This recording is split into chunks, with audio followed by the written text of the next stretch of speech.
우리 차관님 고생 많으십니다. 이번에 창원지검에서 수사 결과 관련된 명태균과 김건희, 윤석열과 관련된 내용 잘 아시고 계신가요?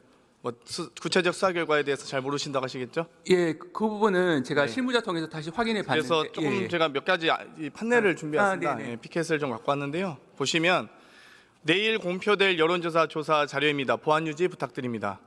냅 충성. 참 부끄럽죠, 사실 부끄럽습니다. 자, 이러다 홍한테 뺏기는 거 아닐까요? 홍이 1등은 안 되나요? 이 당시 홍은 누구일까요? 전 국민이 아는 홍. 네, 그분일 것입니다. 대선 경선 때 2등 하셨던 홍준표 현 대구시장이시겠죠? 그래서 내일 자체 조사해 보겠습니다. 넵. 윤석열 명태균 텔레그램입니다. 정확하게 대선 조사 결과 보고서라고 21년 10월 21일 PDF 파일로 작성되어 있는데요. 이 내용을 보면 국민의힘 당내 경선 책임당원 안심번호 5044명의 여론조사 결과 자료입니다. 이렇게 이야기가 나오는데 비공표 여론조사에 대해서 특정 후보에게 제공한다면 명확하게 정치자금법 위반 아니겠습니까? 저도 정당 실무를 많이 봐서 이렇게 미공표 여론조사 제공받으면 무조건 이거 불법인 건 알고 있거든요. 네, 법률 위반 소지는 있습니다. 알죠.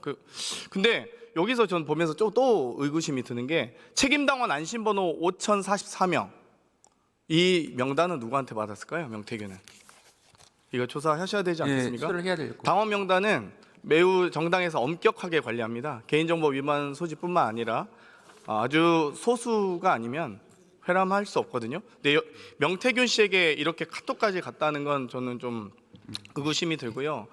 이 법사위 국정감사 과정에서도 창원지검의 여러 가지 봐주기 수사 의혹에 대해서 이야기가 많았습니다.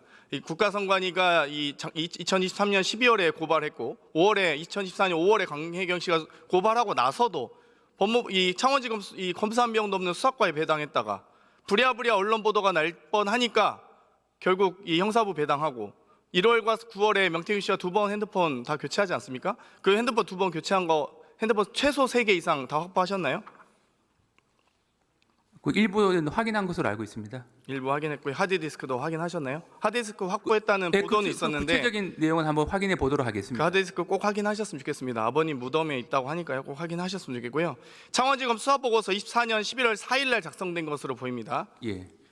그러면 저희가 국감 끝나고 아마 10월 말쯤 아마 이 보고서 하는 것으로 알고 있었는데 조금 늦어지긴 했지만 이 부분은 지금 차관께서는 보고 받으셨나요? 수사 보고서? 예, 아까도 다른 위원님께서 질문하신 것 관련돼서 종합해서 말씀드리면 저도 이제 그 뉴스타파에 나온 거는 오늘 아침에 처음 보고를 받았고 그 전에는 알지 못했습니다. 근데 제가 그 내용을 확인해 보니까 기본적으로 그게 이제 재판 기록에 있는 거라고 합니다. 그래서 기본적으로 창원팀에서는 어차피 공개되는 걸 전제로 수사 기록에 편찬했고 증거를 제출한 부분입니다. 그래서 그 부분에 대해서는 한치 의혹이 없이 수사할 것으로 알고 있고 아까도 다른 위원님께서 그 부분을 사전에 보고 받으셨냐라는 부분에 대해서는 제가 답변 취지를 약간 정확히 말씀드리면 그 문건 자체를 보고 받은 적은 없습니다. 다만 창원에서는 명태균과 관련된 여러 가지 의혹들에 대해서 계속 보고를 하고 있기 때문에 개락적인 내용은 보고 받았다는 정도 말씀드릴 수 있고요. 이 내용에 대해서는 저도 사실 처음 오늘 왜 아마 이 수사 보고서는 심우정 총장이 먼저 보고받고 나서 법무부 장관이 보고받았겠죠? 이 수사 보고서 자체는 보고 받은 적은 없습니다. 수사 보고서 자체는 하지만 수사 내용에 대해서는 파악하신 적 있습니까?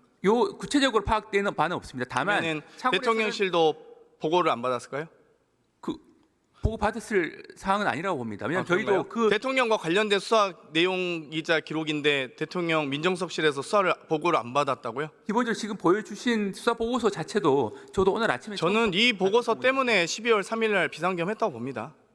본인과 관련된 비리가 적나라하게 최소한 정치자금법 위반과 뇌물죄가 적용될 것으로 예상된 윤석열 씨가 비상겸할 수밖에 없다고 봐요. 다급하게 국회 본회의 하루 전날 그것도.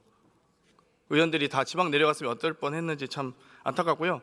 아마 이런 수사 결과 과정을 법무부 장관이 제대로 제재하지 못했기 때문에 이상민 행안부 장관은 왜 탄핵 소추안이 발의되자마자 사임서를 수리하고 법무부 장관은 너 헌재 가서 이겼다 와 이렇게 대통령께서 하셨을까요? 잘 모르시겠죠. 그 부분은 개인적으로 판단하신 부분인 것 같습니다. 네, 들어가셔도 좋습니다.